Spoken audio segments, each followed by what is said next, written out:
Shattering Glass Chapter 15. Rana told me this was all about fathers. Young's grandfather was a heart surgeon of some renown, but his father was a small town GP. I think he saw his own shortcomings in Young.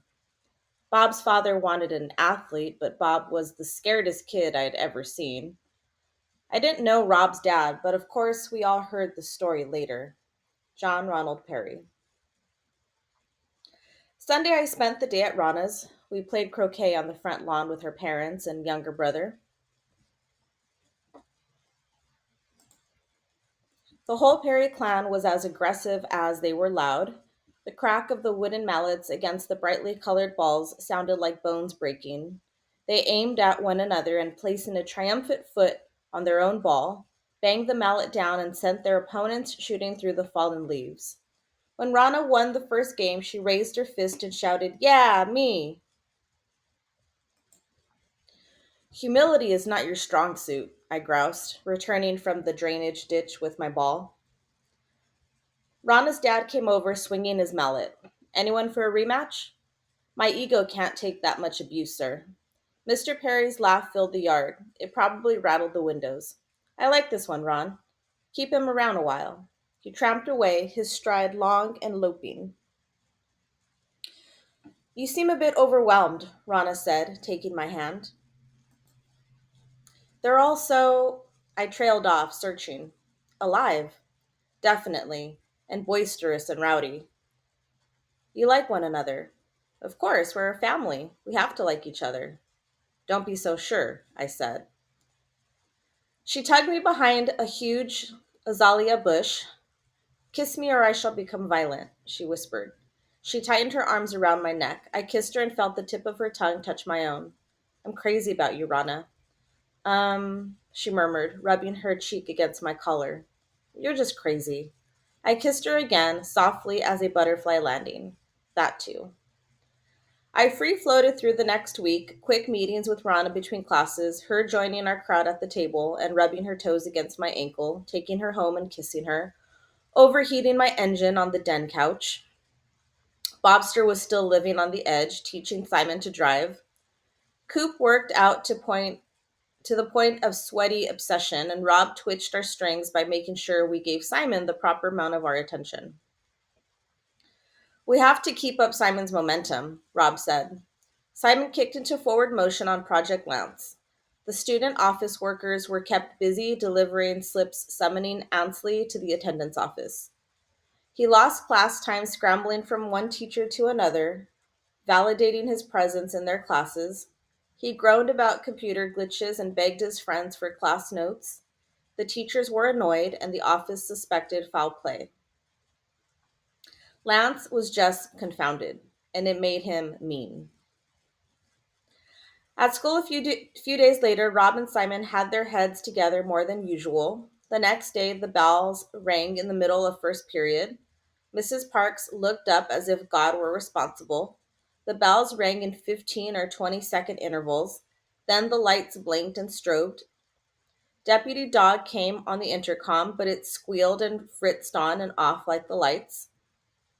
Finally, the deputy sent runners around to each teacher. After a short conference in the hall, Mrs. Parks came back into the room. "Something seems to have gone awry with the computer-controlled electrical system. It appears this will not be a quick fix, as that semi-illiterate young man expressed so eloquently. School is dismissed for today." We cheered. For once, I concur. We scattered into the halls and headed for the parking lot before Deputy Dog could change his mind. Rob surveyed the huge knot of people in the lot and climbed up on the roof of Bigfoot. Larry Dawkins jacked up a four-wheel drive pickup truck. "Ladies and gents, your attention please. Meet the man responsible for your surprise vacation." He waved down to someone. "Come up here and accept your well-deserved applause. Simon Glass, Mr. Computer Maniac." Glass was pushed up onto the bed of Bigfoot. His skin pinked as he bowed and raised his hands. "I just sort of tinkered with the bells," he began. "Old Tinkerbell, his own self," Lance Ansley bellowed. The crowd was having none of it. First came the silence, then grumbling, then angry faces turned on Lance, and people began booing and hissing.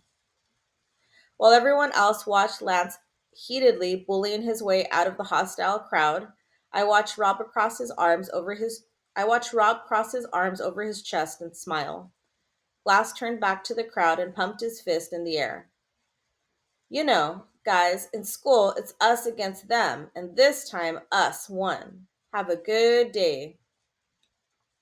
Simon crossed his arms over his chest. I doubt the imitation of Rob was unplanned, but for the first time, Simon looked like he was where he wanted to be.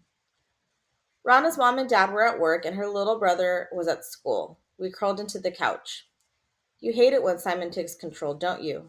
Especially now that he's smoothing out his rough edges. Hush, I said. No psychology 101 today. Fine by me. She kissed me long and deep. Young? Hmm. Have you, you know, have you ever, have I what? I murmured, running my tongue along the hollow of her throat. You know what I'm asking. I hesitated, then the light blinked on. Oh, that. Answer me, have you? Rana nuzzled my neck. That depends. Do you want me to lie or do you want the truth? She sighed. I've always said that a good lie is better than ugly reality, but this time I want the truth.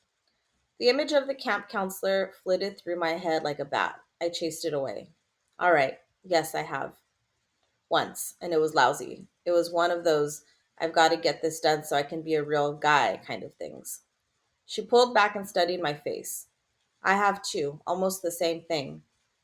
He wanted to, and I wanted to please him, but I decided that the next time it would be different, that I had to want it for me. And? I asked. And I don't think you've ever seen my room. We climbed the stairs together. She closed the blinds and stood there. I couldn't decide if she was nervous or waiting for me to make the move. I put one hand on each side of her face and kissed her. She slid her hands under my shirt. Her lips moved against my ear. I want to show you that you're special. And she did.